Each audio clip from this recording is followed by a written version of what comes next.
Jefferson is succeeded by one of his own.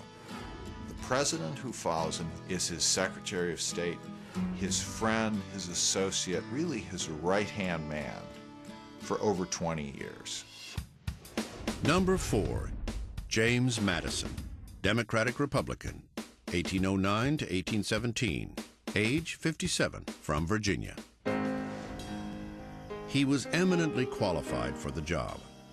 A veteran of the Revolution, author of the Constitution, a Jeffersonian Democrat, and a Virginian. There are people who feel that he had a much, in some ways, a better mind than Jefferson, certainly a more disciplined mind than Jefferson.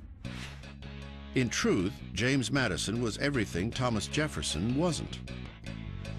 He was sort of the opposite of Jefferson physically. He was short, while Jefferson was tall. He was funnier than Jefferson. He was known as having a bawdy sense of humor.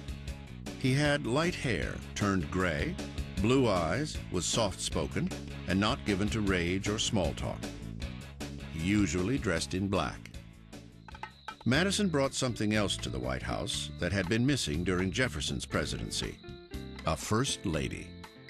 Dolly Madison is enormously important in the shaping of protocol. She is a younger, vivacious woman who sparkles, sort of brightens up what is considered Madison's drab exterior. He becomes a much more interesting, exciting figure because of her. The Madisons became known for lavish parties and sumptuous feasts at the White House. These often included ice cream, a delicacy of the day. Dolly's favorite flavor was oyster. As an executive, Madison had an abiding sense of fairness, a calm demeanor, and was always well prepared. This was not only a very smart man, this was a man who did his homework, who did his thinking, who did his studying, and was really prepared for whatever came up. Except for a war, the War of 1812, which ultimately defined his presidency. Madison comes into office with an enormous problem on his hands. Half the country's still pushing to go to war with England, half the country's pushing to go to war with France, and Madison is really pushed by events into the war with England. The War of 1812 was sparked on the high seas. Shortly after Madison's inauguration, the British began seizing American ships and impressing U.S. sailors and merchant seamen. Diplomatic efforts to solve the crisis went nowhere. Finally, on June 18, 1812, James Madison became the first president in U.S. history to ask Congress for a declaration of war. Imagine what chutzpah it took. We declared war on Great Britain. They did not declare war on us.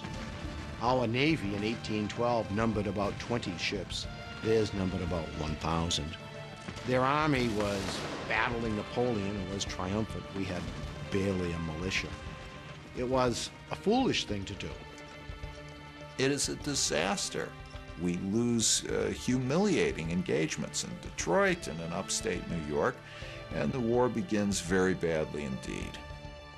Madison's troubles grew as the war progressed, especially in New England. There was almost a civil war in 1814 because New England threatens to secede. I mean, New England is so angry, their lifeblood is commerce and shipping.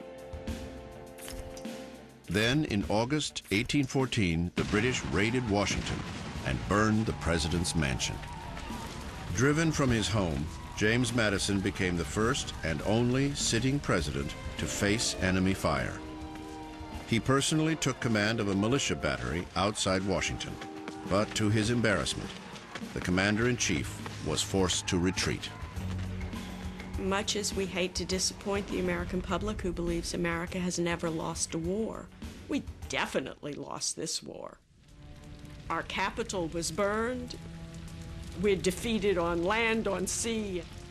And poor Madison is burdened with this image that he got us into the war. Desperate to end it, Madison sent James Monroe to negotiate peace with England. In December 1814, Monroe succeeded with the Treaty of Ghent, officially ending the war. Then, before news of the treaty reached Washington, America was strangely rewarded with a belated victory at the Battle of New Orleans. The man who benefited most was the defender of New Orleans, General Andrew Jackson. But the victory did little for James Madison. Two important things come out of this war. Dolly Madison saves the portrait of George Washington and the Star-Spangled Banner. But it does tarnish Madison. It's about the only thing he's really remembered for. The War of 1812 brought the American presidency into the politics of international diplomacy and the real world. Foreign issues could no longer be ignored. This is a rude awakening about world politics that Madison gets with the War of 1812. It's a time of the opening up of the presidency, the part of America becoming much more mature. And the president has to play a role in this because he is the symbol of the United States. As with those who came before him and those who would follow, James Madison learned a harsh lesson about the office he helped create. It is not so much about the man, but the unforeseen events which define a presidency. Before the War of 1812, James Madison proposed that the United States, instead of building new ships, should simply rent Portugal's navy. It didn't happen.